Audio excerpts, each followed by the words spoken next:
Continúan las repercusiones luego que Sebastián Dávalos asegurara que pidió que formatearan su computador en la Moneda por temor a que fuera manipulado en su contra. El hijo de la presidenta atribuyó una operación por parte de integrantes de la llamada G90 del PPD.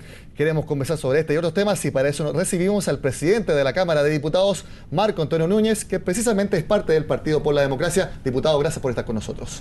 Muy buenas tardes, un placer poder conversar de este y otros temas aquí en CNN Chile. Diputado, ¿del PPD tuvo ayer una noche de paz, una noche buena o con todo lo que vimos de la declaración del hijo de la presidenta no fue tan así? No, una noche muy bonita de Navidad, porque, bueno, yo quiero precisar desde el inicio, además de desear una feliz fiesta a todos los auditores, que por ser presidente de la Cámara de Diputados, que es una institución independiente del Poder Ejecutivo o Judicial, yo voy a ser cauto con mis palabras porque corresponde, sin dejar de ir al fondo de los temas que queremos analizar.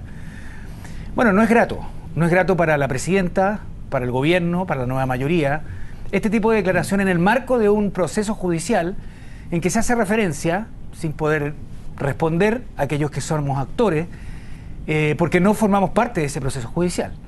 Por lo tanto, yo solo quiero desmentir de lo que yo conozco, vi, de que la G90, un grupo de jóvenes de alrededor de 30, 40 años que se agruparon hace algún tiempo en el PPD, cuyo principal exponente es Rodrigo Peña-Lillo, o Sergio Vitar, o Guido Girardi, estén involucrados en alguna situación como la que se ha hecho referencia en las declaraciones del caso Cabal. Y a mí me parece complejo porque se enloda el nombre de personas que desde mi perspectiva no debiese ocurrir. Claro, porque aparte de G90 y de Rodrigo Peña-Lillo se mencionó a Guido Girardi, Sergio Vitar.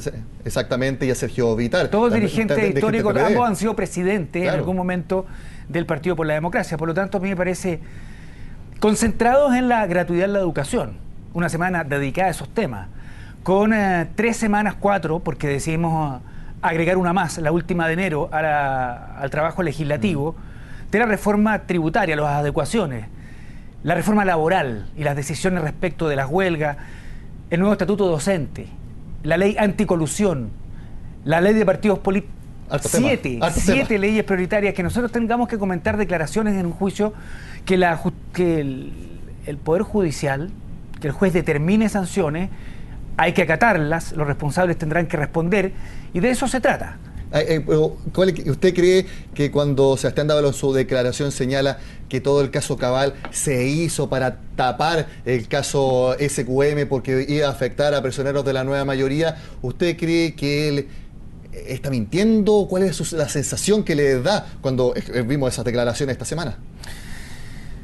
Yo quedo con la sensación, particularmente entre los actores que están involucrados en esta disputa, que la presidenta decidió entregar confianza, poder de decisión, poder político, a una generación que se veía llamada ya a asumir responsabilidades de Estado, en los ministerios, particularmente al principio de este gobierno.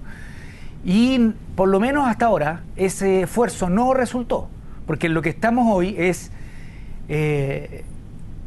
con las consecuencias de comentarios que ocurren en declaraciones en la Fiscalía, cuando a 2 años del gobierno y con 2 años por delante deberíamos estar dedicados exclusivamente a ver cómo enfrentamos esta crisis de la política, de las instituciones, las reformas, cómo construimos alianzas amplias para que sean estables en el tiempo, más que comentar defensas en declaraciones que lo que hacen es enturbiar el ambiente político más de lo que ha estado durante este año. Y esta tesis de que en verdad estamos viendo el enfrentamiento entre 2 hijos de Michelle Bachelet, uno natural y otro hijo político, ¿tiene algún asidero a su juicio? Usted, que es bastante más cercano de lo que uno puede apreciar respecto de la política. Sí, estos análisis como psicológicos de las relaciones familiares o personales, yo creo que no corresponde hacerlo, porque corresponden al ámbito íntimo de la presidenta. Estamos hablando de un hijo de la presidenta de Chile.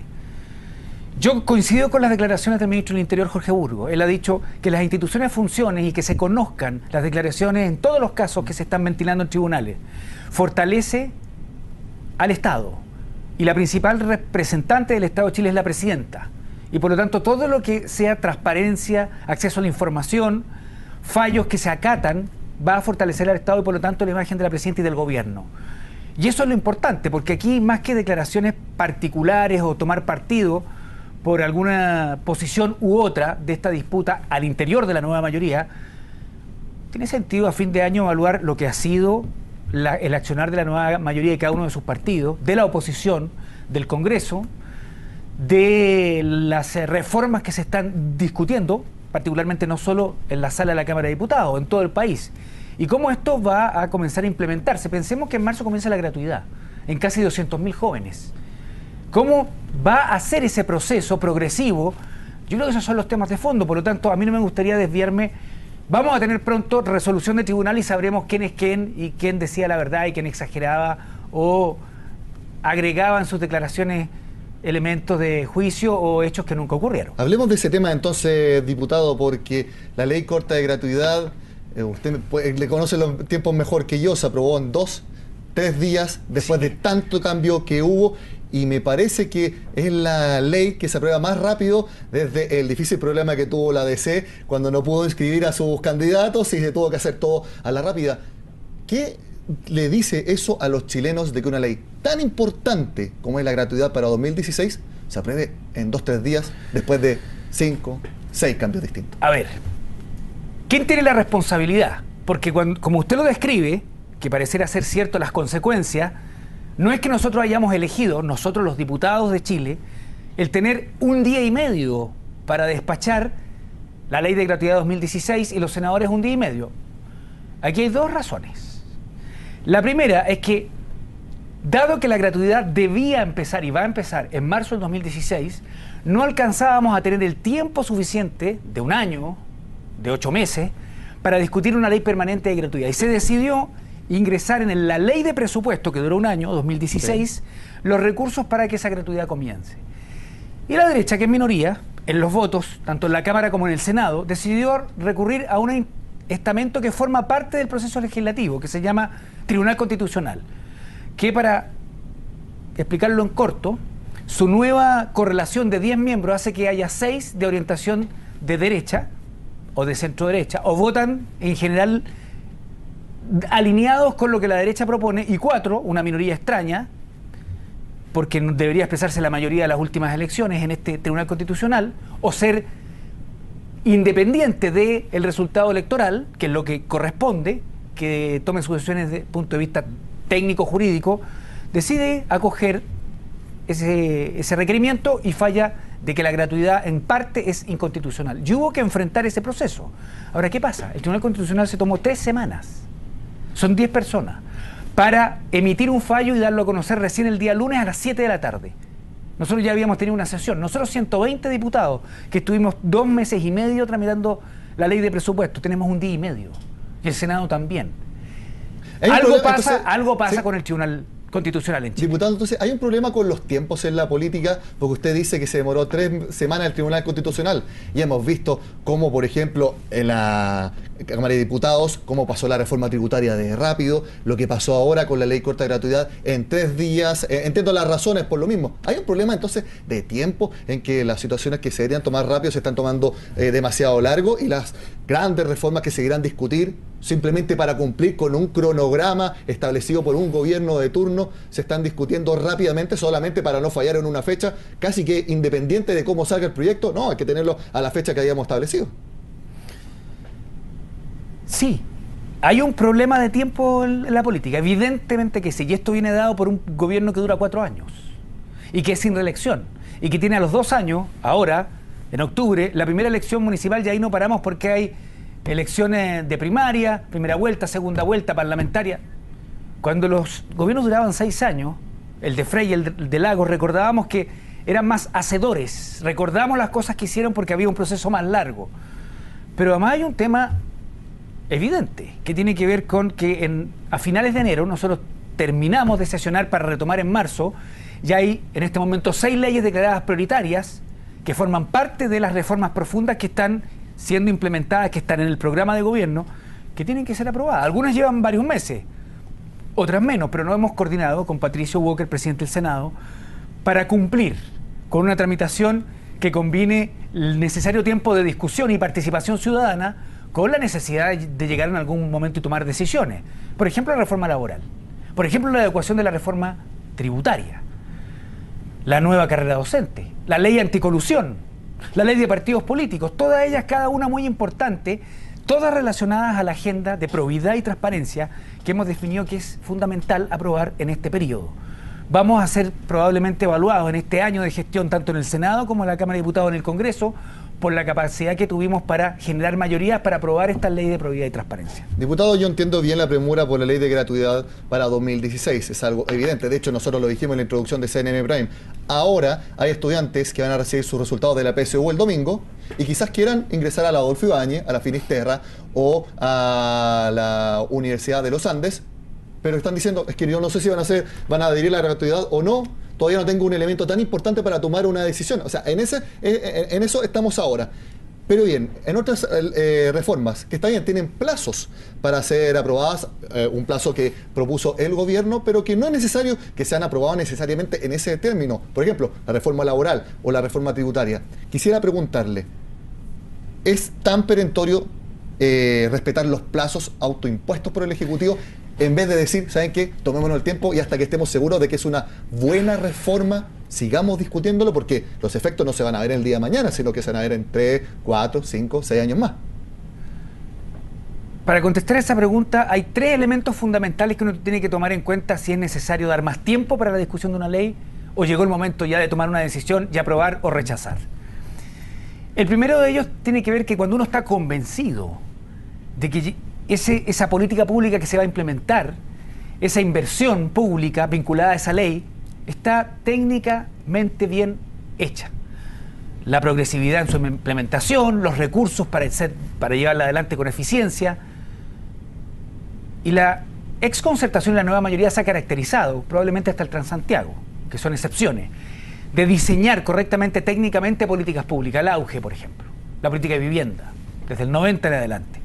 La política de reducción de la pobreza, técnicamente bien diseñada. Segundo, tenemos que estar convencidos de que hemos extremado la conversación, particularmente con la oposición, para que haya acuerdo y esta sea una política estable en el tiempo, independientemente que mañana gane un presidente de la oposición y tenga mayoría. En ese sentido quisiera acotarle, diputado, todos los técnicos tributarios de este país dicen que la reforma tributaria no la entiende absolutamente nadie. Pero yo le tengo que decir a esos técnicos que el Banco Mundial, que es una autoridad desde el punto de vista económico en el mundo y en Latinoamérica, ha hecho los cálculos de implementación de esta reforma laboral, dice que está correctamente bien hecha porque recauda en el 1%, fundamentalmente más rico, para la redistribución en la mayoría, que son los más pobres. Entonces, bueno, yo estoy convencido que la reforma tributaria con estas adecuaciones va a ser entendible. Aquí nosotros tenemos una larga tradición de abogados, de contadores auditores, de gente que rápidamente, incluso con software, con equipamiento digital y programas, adecúan rápidamente los cambios que hay en la reforma tributaria. Pero hemos hablado de técnicamente bien diseñadas, acuerdo ojalá amplio con la oposición, pero hay un tercer elemento. ¿Qué pasa cuando esas reformas no tienen acuerdo al interior del bloque de gobierno? De hecho, uno leyendo la entrevista a Andrés Velasco en la tercera de hoy día, él hablaba mucho de que se está dedicando el gobierno a resolver los problemas dentro de la nueva mayoría, hablaba de arqueros que tapan goles.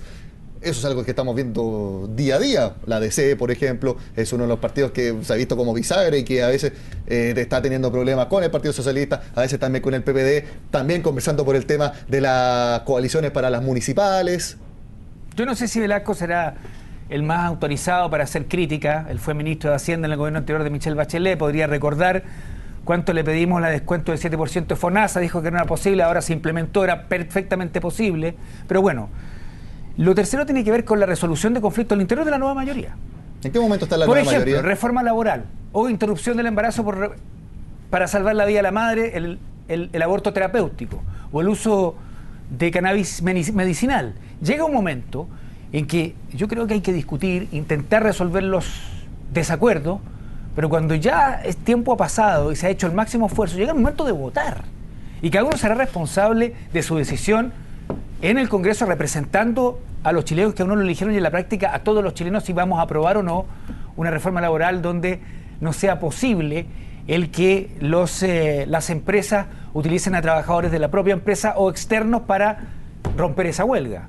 Esas son decisiones que finalmente tenemos que tomar Y de esto se trata el arte de conducir un gobierno. Ahí están los ministerios políticos. El día lunes nosotros nos reunimos siempre con ellos y los presidentes de partido e intentamos tomar decisión respecto de estos temas. Por eso que la agenda legislativa de este año ha sido la más intensa respecto de reformas que hemos discutido y aprobado en el Congreso Nacional de los últimos 25 años, sin duda. Diputado, mi última pregunta porque tenemos poco tiempo. El gobierno quiere tener despachadas, promulgadas, antes de que termine el receso legislativo, la reforma laboral y la simplificación de la reforma tributaria. Sí. Si no se puede tener las dos cosas, ¿usted cuál apuntaría si tuviera que elegir? A ver, nosotros ya elegimos tramitar 7 proyectos, entre los cuales se encuentran estos dos: reforma tributaria, su adecuación, y reforma laboral. Pero si usted me pregunta y tuviésemos que repriorizar al interior de esta priorización, yo avanzaría ahora, antes del 31 de enero, con la adecuación de la reforma tributaria. Y me pondría, por ejemplo, 1 de mayo, Día de los Trabajadores, a lo más, la promulgación por parte de la presidenta Bachelet de la reforma laboral.